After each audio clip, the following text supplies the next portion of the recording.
Blog. So আজকের দিনটা ভীষণই স্পেশাল একটা দিন, কেন কি আজকে হচ্ছে দেবের বার্থডে অ্যান্ড আজকে আমরা একটা নতুন কারও রিসিভ করছি, আমরা একটা নতুন গাড়ি নিতে যাচ্ছি। সো গাড়িটা আজকে নেওয়ার কথা আমাদের একদমই ছিল না, কদিন পরেই ছিল, বাট দেব চাইছিল যে ওর বার্থডের দিনই গাড়িটা ও রিসিভ করুক।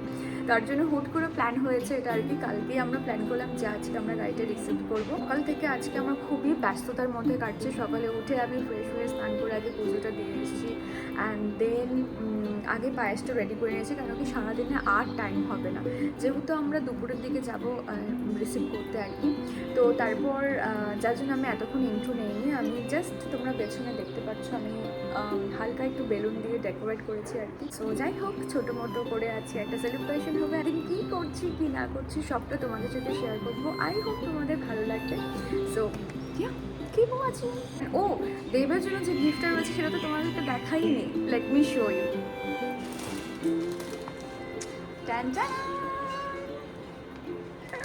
এটার আমি আগে ভিডিও বানিয়েছিলাম যখন আমি এটা বানিয়েছিলাম আর কি। সো এটা হচ্ছে সেটার ফাইনাল লুক। আই থিঙ্ক দেবের ভালো লাগবে। এটার সাথে আমি একটা পারফিউমও অর্ডার করি। আই ডোন্ট নো দেবের কেমন লাগবে। আচ্ছা, তো সকাল থেকে আমি কি করেছি চলো এবারে সেটা তোমাদের সাথে শেয়ার করি।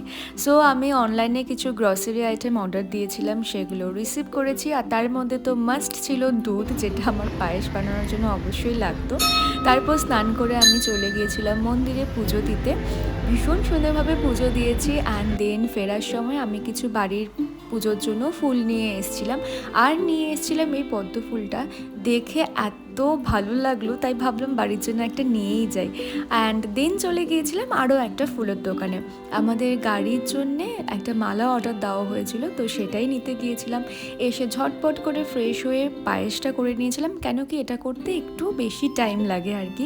তারপর চলে গিয়েছিলাম বেলুন ফোলাতে, যেহেতু সন্ধেবেলা একটু ছোটো মোটো করে সেলিব্রেশন করবো আর কি ঠিক করেছি, তাই ঝটপট বেলুনগুলো ফুলিয়ে এখানে একটু ডেকোরেট করে নিয়েছিলাম। আর রান্নার দায়িত্বটা আজকে মাসিই নিয়ে নিয়েছে, কেন কি যেহেতু আমরা বেরোবো, তো চতুর্দিকে যদি আমি যাই আমি একদম টাইম মতন রেডি হতে পারবো না। সো ঝটপট এগুলো করে আমি লাঞ্চ করে রেডিও হয়ে গিয়েছি। আর তারপর ভাবলাম আমি যে ফুলের বুকেটা বানিয়েছি সেটা এখনই দেবকে দিয়ে দিই।